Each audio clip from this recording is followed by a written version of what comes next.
The meaning of life is just to be alive. It's so plain and so obvious and so simple, and yet everybody rushes around in a great panic as if it were necessary to achieve something beyond themselves. You see, most of us make the error of thinking that one day it will be done. If I can work enough, one day I'll be able to rest. Only if I get more money, then everything will be better. Or that only if I improve myself more, then I'll be happy or I'll be enough. Or one day my girlfriend will understand something and she will stop complaining. One day, one day, one day. But you see, it's never going to be over. Stop waiting for that golden goodie. It's not in the future. I mean, how many times has this actually came true? When you said, oh, once this is over, one day, once this happens, once that happens, then I'll be able to do what I want. Most of the time, that doesn't come true. I mean, for example, I've said this to myself a bunch of times. You see, when I was in school, oh, once summer starts, I'll be able to do all these cool projects and I'll be able to do what I want. Once this happens, once this is over. But most of the time, none of these came true. It's all the same. Once that day does come, I feel just the same. It's just the same things. By the way, my name is Goodie and I make videos about things that I'm interested in, sharing my thoughts on philosophy, the things that I'm learning, the lessons that I'm learning, what I'm reading about, and I also make videos about climbing. So hope you enjoy the content that I'm making. You see, the way I see it is that there is no golden goodie that we must get and then it will be good. You see, this golden goodie at the end of the line, this golden flower, that it is right here. We're in that golden goodie. You see, basically what I recommend, and what I also recommend to myself, this is also a reminder for myself, is to start doing whatever you're waiting to do until you're more secure or until this or that happens. Spend 1 hour a day doing what you just love to do, what you feel like you need to do. You see, we could all find excuses and say, oh, once this is over, then I'll actually do what I want. But as we said before, most of the time these things never really come. I mean, at the end of the day, if in your day you're not also doing things that you just love, that you feel like this is why you're here to do this, then what's the point really? And at first you might realize that this is actually not what you want once you start doing this, because this is one of the most interesting questions I think that there is. What do you want? Like, what do we really want? To be honest, I don't know. I don't think that anyone knows what we really want when you get down to it. But this is a topic for an entirely other video. I won't get into this right now. You see, we're all looking for something. We're all looking into the future and hoping that it will bring us this goodie that we ought to have. You see, this golden goodie somewhere at the end of the line. That there are good times coming. That one day things will fundamentally change. But you see, our whole educational system is based on this premise that there's a good time coming, that it's coming, that it's coming. I mean, first we're put into kindergarten and we're put in this corridor and we're told, come on, we gotta go up. And then we go to first grade, second grade, and that's great because it leads to third grade. And all the while, this great thing is coming, that it's coming, you're getting there. Then we go into high school, get up the grades and all of that. Get into college and all the while this thing is coming, it's coming. And there's this thing to get to, there's this thing at the end of the line. And then we get out of college, get into the real world, and there we get a job, and then there's another quota to make, there's a bigger quota to make. We're all looking for that something, that golden goodie that comes at the end of the line. Then later, after some time, we might say to ourselves, well, I'm here. I've arrived. I'm here. This is what I was going towards my whole life. I'm here, I've arrived. But then you might realize that you don't really feel that much different as you felt before. And you might even feel somewhat cheated, that you were cheated along the line. Because you see, we missed the point all along. We thought that that golden goodie was in the future, but it was here with us all along. To quote Alan Watts, we thought of life by analogy with a journey, a pilgrimage, which had a serious purpose at the end. And the thing was to get to that end, success or whatever it is, maybe heaven after you're dead. But we missed the point the whole way along. It was a musical thing, and you were supposed to sing or to dance while the music was being played. You see, it's all a musical thing, all this life, and we were just supposed to dance along. And of course, when you're dancing, you don't dance to get somewhere. You're not dancing to arrive at a specific spot on the floor. You're just dancing to dance. You see, the golden goodie is here. It's not somewhere else in the future, because the future, just like the past, it fades out. You get older and older and older, and it fades out. You see, it's right here. And the interesting thing you see is that as long as we are searching for that golden goodie in the future, we are defining ourselves as not having it right now. You see, if you're desiring peace of mind, you're defining yourself as lacking it. I'm not sure if you understand. You see, the person who is desiring, who's looking to resolve conflict, is in conflict. You see, someone who's searching for happiness is defining himself as lacking happiness. You see, it's just like trying to steal water with a flat iron. The more you try to get it, the more you get away from it. And you see, it's the same with improving yourself. Someone who's trying to improve himself is defining himself as not good enough. You see, it's a vicious cycle because the self that needs to be improved is the one that's doing the improving. So now what? We're stuck. It's a vicious cycle, it never ends. I'm not saying that we shouldn't do it. But you see, don't expect to arrive. Don't expect to get there and then everything will be good once you just improve yourself enough. Because it never stops. There's always more room to improve. And you see, there's a difference between growing and improving. Because improving, as we said, implies that you're not good enough. But growing is another thing. Nature is always growing. Nature is not trying to improve himself. You see, an oak tree is not there thinking that, oh, I must improve myself, I must become even bigger. But it has the mindset of growing, that he is good as he is right now. But everything is just perfect. But yet still it's growing. You see, you don't judge an acorn now, do you? Because he's not an oak tree yet. An acorn is not, thinking by himself that, oh man, I'm not good enough, I gotta become that great oak tree and all of that. The acorn, the small seed, is just as perfect as the oak tree, the big oak tree. They are at different levels of evolution, but all of them are perfect. All of them are in harmony. It's not like one of them is better than the other. And you see, it's just the same with problems. Once you solve one problem, 3 other problems arrive. I'm not saying again that we shouldn't solve problems. But we shouldn't expect that one day there will be no problems. But you see, it's all here. The purpose of life is not in the future, but is found in this moment. And we could also say that there is no meaning to life.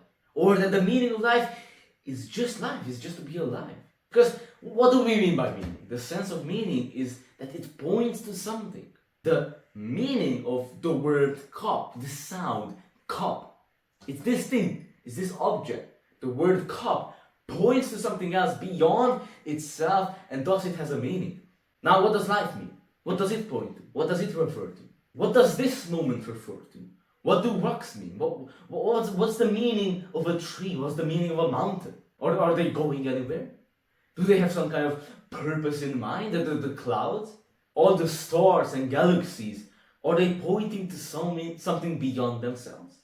What do they mean? What's the meaning of a rock? You see, it doesn't point to anything beyond itself. You see, the way I see it is that nature is essentially playful.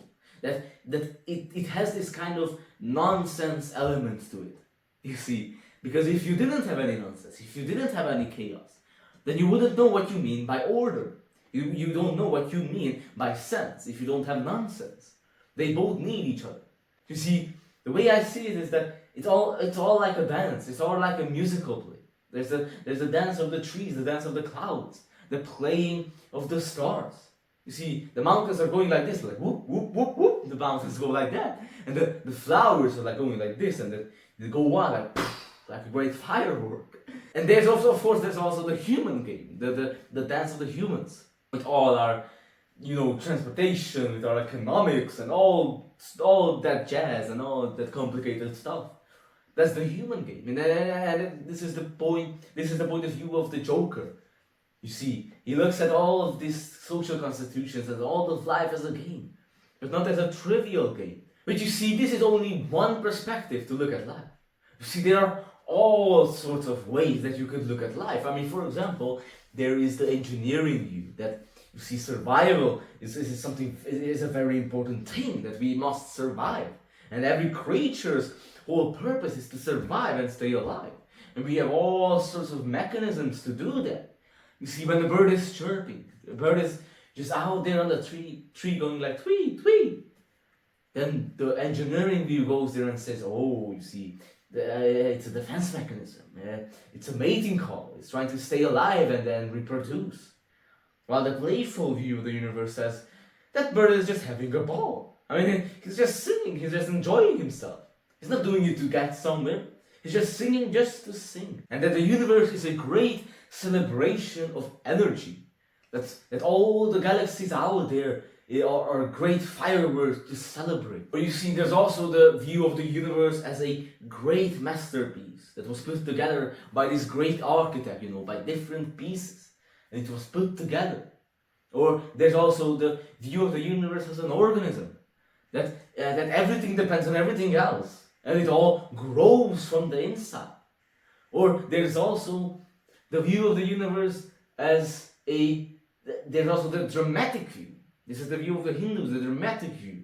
That there is whatever that there is, the divine Godhead or whatever. And it's all playing each one of us. That we are all a manifestation of the divine. And it's all a great play. Or there's also the other view of the universe. That it's all just blind, stupid energy. And that it's just by mere chance that intelligence and consciousness arise out of this unintelligent, blind force. That intelligence just popped out of nowhere in consciousness like mold on a bread. Now you see, all of these are just different points of views to look at the same thing. Now what is that thing? Well, it can be said. It can be put into words. We're just putting our images, our opinions, our thoughts on that reality thing or whatever, but it cannot be defined. It escapes all definition. Because you see, language is linear. It's word after word after word after word. It's thought after thought after thought. It's like a line. It's like words strung out in a line. And when we're trying to explain something with symbols, it could be words, a symbol of language, or it could be mathematical symbols, or symbols of the music notations. We are trying to put the universe into a line and explain it in a line. But the universe doesn't work like that. The universe runs on infinite many lines all at the same time. It cannot be done. We have vague words for it, like life or reality, the ground of being, but we don't really know what we mean by those, really. You see, it's this mysterious it when we say that it is raining. What is that it? What is that it doing there? It is raining. What is that? Like, when I heard this, I had such a great laugh. You see, it is raining. What is that it? So you see, to define something, we need to compare it with something else. We need category. We need to categorize it.